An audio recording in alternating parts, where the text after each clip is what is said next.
início agora ao estudo dos benefícios que são o coração da Previdência Social. Eu diria que quando a gente pensa em Previdência Social, a gente pensa em aposentadoria, especialmente nas aposentadorias programadas. A ideia de previdência ela está diretamente relacionada com a ideia de obtenção futura de um benefício quando você não tem mais a mesma força de trabalho que tinha antes, quando a sua idade avança ou quando você já trabalhou ou contribuiu por um longo tempo.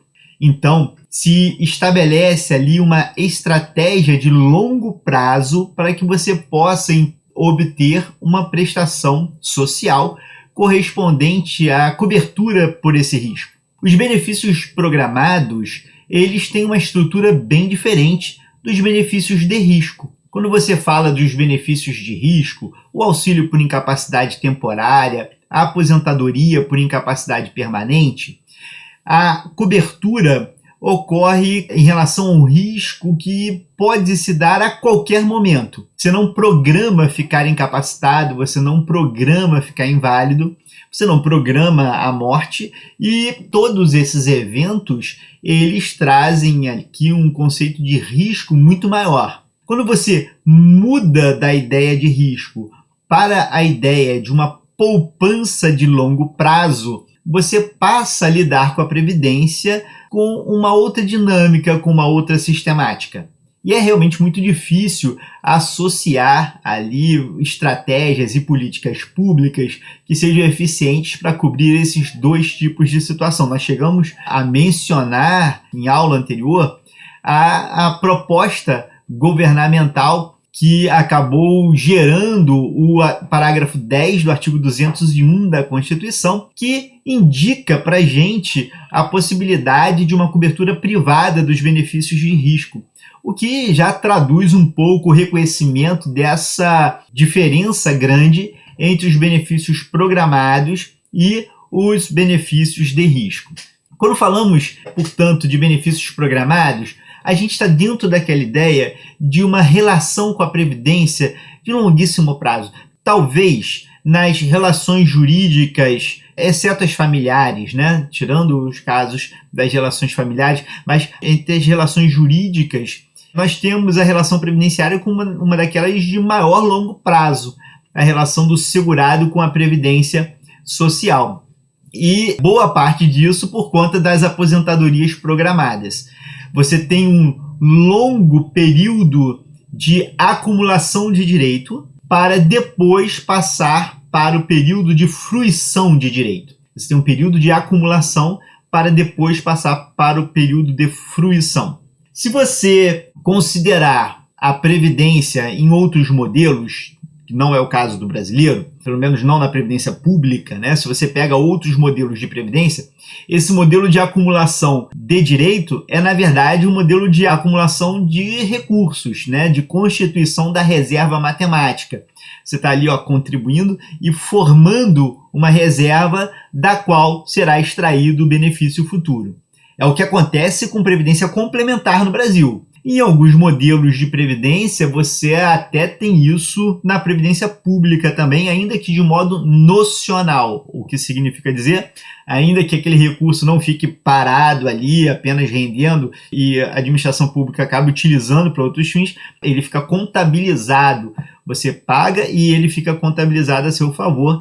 É isso que é uma previdência nocional. O nocional é um regime de capitalização, não é um regime de repartição simples. Só que os valores não ficam efetivamente reservados para o pagamento do benefício. Eles são utilizados para outras finalidades. Mas é como se estivessem, você está lançando, escriturando aquilo como se estivesse reservado, já tem ali um compromisso futuro com o pagamento do seu benefício, aquele valor. Mas, de qualquer maneira, o que eu quero dizer é que na aposentadoria programada, nós temos uma visão de longo prazo e, por isso, programável até. Você tem, além da ideia de que o benefício vai ser pago daqui a algum tempo largo pela frente, você tem também uma outra ideia. Você tem critérios que te permitem identificar o momento em que você conseguirá obter essa aposentadoria. É claro que nós temos um risco evidente na identificação desses critérios futuros, que é a alteração da lei, né? A lei pode mudar, as regras constitucionais podem mudar, então você pode ter essas alterações e você não confirma efetivamente o momento em que você estava programando se aposentar. É uma aposentadoria programada de acordo com as regras atuais. Então você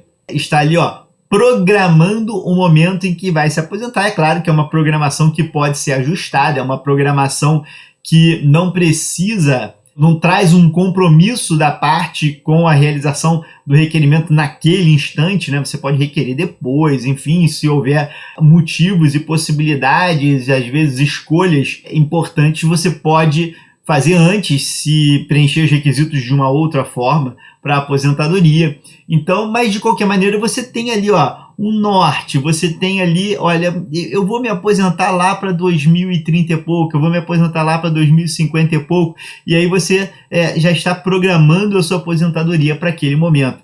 E programar a aposentadoria não é só a obtenção de um benefício. É claro que envolve todo um aspecto de planejamento previdenciário, mas eu queria ir até além. Quando você fala em programar a aposentadoria, programar vida.